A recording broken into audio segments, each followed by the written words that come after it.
ജീവിതചര്യയാണ്. ഇതൊരു സ്നേഹത്തിന്റെ ഭാഷയാണ്. ഇതിനകത്ത് സ്നേഹം മാത്രമേ ഉള്ളൂ. മറ്റുള്ളവരെ ബഹുമാനിക്കുക, സ്ത്രീകളെ അമ്മയായി കാണുക, സ്ത്രീകളെ ദേവിയായി കാണുക, അത് നമ്മുടെ ഈ ധർമ്മത്തിൽ മാത്രമേ ഉള്ളൂ. അവരെ പെറ്റമ്മയെ അമ്മയെന്ന് വിളിക്കാറുണ്ട്, പക്ഷെ അവർക്ക് ആ മാന്യത കൊടുക്കുന്നില്ല. നമ്മുടെ ധർമ്മത്തിൽ, എന്റെ ധർമ്മത്തിൽ എന്റെ അമ്മ ദേവിയാണ്, എന്റെ സഹോദരി ദേവിക്ക് തുല്യമാണ്. അതാണ് ആ ദേവിയും സഹോദരി ഇപ്പൊ എവിടെ നിന്ന് വലിയ പിടുത്തൊന്നുമില്ല. സുഹൃത്തുക്കളെ, ഇത് ഒരു സന്യാസിയാണത്ര. നെറ്റിയിൽ ഒരു അപാരമായ കുറി തൊട്ടുകൊണ്ട് സന്യാസം വിളിക്കാൻ പറ്റുമോ, ഇനി കാഷായ വസ്ത്രം ധരിച്ചുകൊണ്ട് സന്യാസം വിളിക്കാൻ പറ്റുമെന്ന് വലിയ പിടുത്തൊന്നുമില്ല. നല്ല സ്വർണ്ണ മാലകളൊക്കെ കാണാനുണ്ട്. എന്തായാലും ഈ കഴിഞ്ഞ നമ്മുടെ കുറ്റിപ്പുറത്തെ ഒരു പരിപാടി ഉണ്ടാകുന്നല്ലോ, എന്താ പറയാ, കുംഭമേള എന്നൊക്കെ വിളിച്ചിരുന്നത്. ആ പരിപാടിക്ക് വന്നിരുന്നൊരു എങ്ങാതിയാണ്. ചെങ്ങാതി പറഞ്ഞു വരുന്നത് ഹിന്ദുമതത്തിന്റെ പ്രാധാന്യത്തെ കുറിച്ചിട്ടാണ്. എല്ലാവരെയും അംഗീകരിക്കുന്ന ഒരു മതമാണ്, എല്ലാവരോടും വളരെ സ്നേഹത്തോടു കൂടി മാത്രം പെരുമാറുന്ന ഒരു മതമാണ്, മറ്റുള്ളവരോടൊക്കെ മുഴുവൻ ഭയങ്കര സ്നേഹമാണ്, പ്രേമമാണ്, പ്രണയമാണ്, തേങ്ങയാണ്, ചക്കയാണ്, മാങ്ങയാണ് എന്നൊക്കെ ഭയങ്കര തള്ളലാണ്. ഇനി വേണമെങ്കിൽ അത് ഒന്നുകൂടി കേട്ടോക്കൂ, കാരണം ഇതിനൊരു പ്രാധാന്യമുണ്ട് കേട്ടോ, അപ്പോഴേക്ക് മനസ്സിലാവുള്ളൂ. ഇത് മതമല്ല, ഇതൊരു ജീവിതചര്യയാണ്. ഇതൊരു സ്നേഹത്തിന്റെ ഭാഷയാണ്. ഇതിനകത്ത് സ്നേഹം മാത്രമേ ഉള്ളൂ. ഇങ്ങനെ അപാരമായിട്ട് തള്ളിക്കൊണ്ട് വരുമ്പോൾ അറിയാതെ ഇയാളുടെ ഉള്ളിലുള്ള ആ ഒരു നികൃഷ്ടത ഉണ്ടല്ലോ, ആ വൃത്തികേട്, ആ പുറത്തു വന്നു പോയി. തൊട്ടടുത്ത നിമിഷം ഇതേ പഹയം പറഞ്ഞു കേട്ടോക്കണം.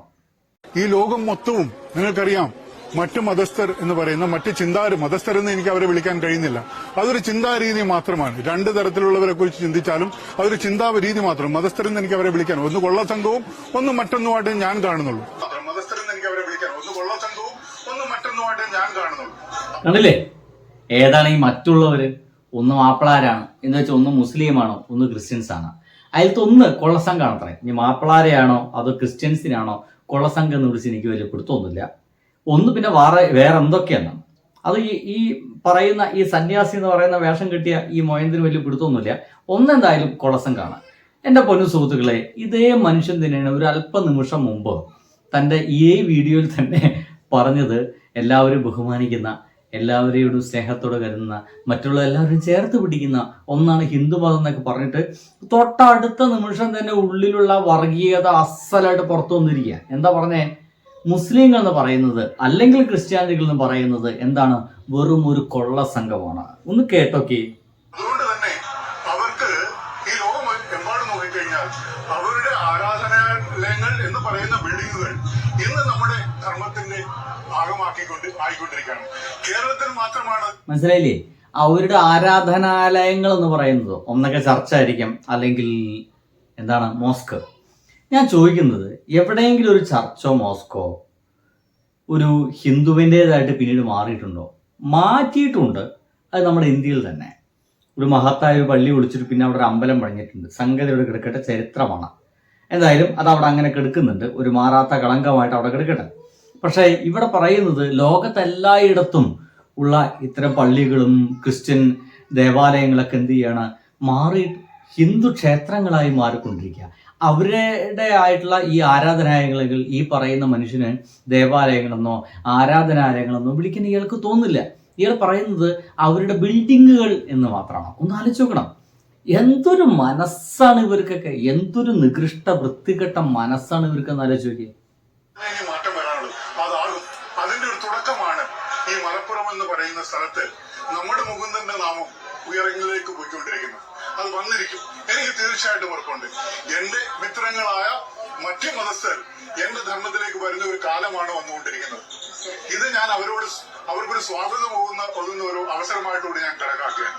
അവർ വരണം, വന്നേ മതിയാകുള്ളൂ. സനാതന ധർമ്മം എന്നും ജയിച്ചു തന്നെ നിൽക്കണ്ടേ, അതിന് വന്നേ മതിയാകും. അവർ വരും, എനിക്ക് ഉറപ്പുണ്ട്. മനസ്സിലല്ലേ? ഈ പറയുന്ന സോക്കോൾഡ് മുസ്ലിമുകൾ ക്രിസ്ത്യാനിസുകളെല്ലാം ഹിന്ദു മതത്തിലേക്ക് വരും. ഇവർ പറയുന്ന സനാതന ധർമ്മത്തിലേക്ക് വരും, വന്നേ മതിയാകൂ, എനിക്കത് ഉറപ്പുണ്ട് എന്നാ പറയുന്നത്. ഇങ്ങനത്തെ കുറേ എണ്ണം നമ്മുടെ ആ ഒരു കുംഭമേള സമയത്ത് വന്നായിരുന്നു കേട്ടോ.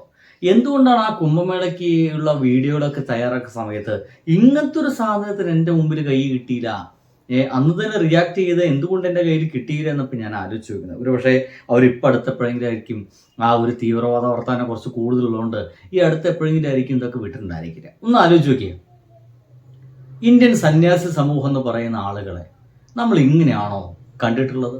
ഞാൻ അങ്ങനെ കൂടി ചോദിക്കുന്നു. എന്താണ് ഇന്ത്യൻ സന്യാസി? എന്താ സന്യാസി എന്നൊക്കെ പറഞ്ഞു കഴിഞ്ഞാൽ സംന്യസിച്ചവൻ എന്നൊക്കെ പറയും.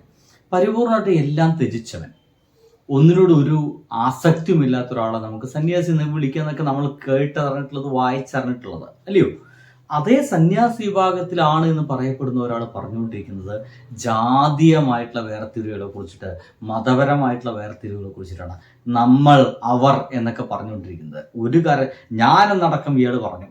ഞാനെന്നുള്ള സംഭവം പോലും ഭാവം പോലും ഒരു സന്യാസിക്കും ഇല്ല എന്നുള്ളതാണ്. നമ്മൾ നമ്മൾ നോം എന്നൊക്കെ അങ്ങനെ ഇതിലൊക്കെ ഒരു ബഹുവചന സംഗീതത്തിലൊക്കെയാണ് ഇവരൊക്കെ ഉപയോഗിക്കാറുള്ളത്. അതൊന്നും ഉപയോഗിക്കാതെ ഞാൻ, നിങ്ങൾ, അവർ വേറെ മതസ്ഥര്, അവർ കൊള്ള സംഘം, ഇവർ വേറെ എന്തൊക്കെ സംഘം എന്നൊക്കെ ഇരുന്ന് പറയണമെങ്കിൽ ഇയാളൊരു യഥാർത്ഥത്തിൽ സന്യാസിയാണോ? സന്യാസിമാരാണെങ്കിൽ തന്നെ ഇങ്ങനത്തെ വല്ല പരിപാടിക്കും ഇറങ്ങി പുറപ്പെടുമോ എന്നൊക്കെയുള്ളൊരു ന്യായമായിട്ടുള്ള ചോദ്യങ്ങളാണ്. പല ആൾക്കാരും അത്തരം ചോദ്യങ്ങളൊക്കെ ഇവരോട് ചോദിക്കുന്നുണ്ട്. എന്തായാലും ഇത് നമ്മുടെ മലപ്പുറത്ത് കുംഭമേള എന്ന് പറയുന്ന പരിപാടിക്കാണ് ഈ ഒരാൾ വന്നത്. എൻ്റെ ഒരു അഭിപ്രായത്തിൽ അടുത്ത കുംഭമേള നടക്കുമ്പോൾ ഇതിനേക്കാൾ തീവ്രവാദ വർത്തമാനം പറയുന്ന ആളുകളൊക്കെ കൂടുതലായിട്ട് അവിടേക്ക് എത്തും. കൂടുതലായിട്ട് തീവ്രവാദ വർത്തമാനം പറയുമെന്നുള്ള കാര്യത്തിൽ സംശയമൊന്നുമില്ല. കാരണം മലപ്പുറം എന്ന് പറയുന്നത് എന്തൊരു മോശപ്പെട്ട ഒരു സ്ഥലമാണെന്നും അവിടെ മുസ്ലിങ്ങൾ ഇങ്ങനെ തിങ്ങിപ്പാർത്തിട്ട് അവിടെ ഹിന്ദുക്കൾക്ക് ഒരു തരത്തിലും ജീവിക്കാൻ പറ്റാത്ത പ്രദേശമാണെന്നുള്ള ചില ഉണ്ടാക്കിയെടുക്കൽ, ചില കഥ ഉണ്ടാക്കിയെടുക്കൽ, ചില വാർത്ത ക്രിയേറ്റ് ചെയ്യുന്ന പരിപാടികളൊക്കെ തുടങ്ങിയിട്ടുണ്ട്. അതിൻ്റെ ഭാഗമായിട്ടാണ് ഞങ്ങൾ മലപ്പുറം ജില്ലയിലൊക്കെ ഇങ്ങനെയൊക്കെ സംഭവിച്ചില്ല എന്നൊക്കെ പറയുമ്പോൾ എന്തോ മലപ്പുറം ജില്ല അങ്ങനെ സംഭവിക്കാൻ സാധ്യതയില്ലാത്ത എന്തോ ഒരു പ്രദേശമാണ് എന്നുകൂടിയാണ് ഇവർ പറയാൻ ശ്രമിക്കുന്നത്. പക്ഷേ അതൊന്നുമല്ല. എല്ലാറ്റിനെയും സ്വാഗതം അരുളുന്ന ഒരു ജില്ലയാണ്, ഒരു സ്ഥലമാണ് ഇതെന്ന കാര്യത്തിൽ ഇവർക്ക് വലിയ ബോധമില്ലാത്തതാണ്. കൃത്യമായിട്ട് അറിയാം. മലയാളിയല്ലേ, പച്ച മലയാളിയല്ലേ. എല്ലാ സ്ഥലങ്ങളെക്കുറിച്ചും ഇവിടുത്തെ സാമൂഹിക സൗഹൃദത്തെക്കുറിച്ചിട്ടും മതങ്ങൾ തമ്മിലുള്ള സൗഹൃദത്തിനൊക്കെ അപ്പുറം മനുഷ്യന്മാർ തമ്മിലുള്ള സൗഹൃദത്തെ കുറിച്ചിട്ടൊക്കെ എല്ലാവർക്കും നല്ല ബോധ്യമുണ്ടെന്നേ. പക്ഷേ ഇവർ അത്തരം ബോധ്യങ്ങളൊക്കെ ജനങ്ങളോട് മറക്കാൻ പറയും. അത്തരം ബോധ്യങ്ങളൊന്നും ആളുകൾക്ക് ഉണ്ടാവാൻ പാടില്ല. ഉണ്ടായിക്കഴിഞ്ഞ് ഇവരെ ചിന്താഗതി അവരുടെ തലയ്ക്ക് കയറൂലല്ലോ. ഇതാണ് പ്രശ്നം. അപ്പോൾ ബൈ.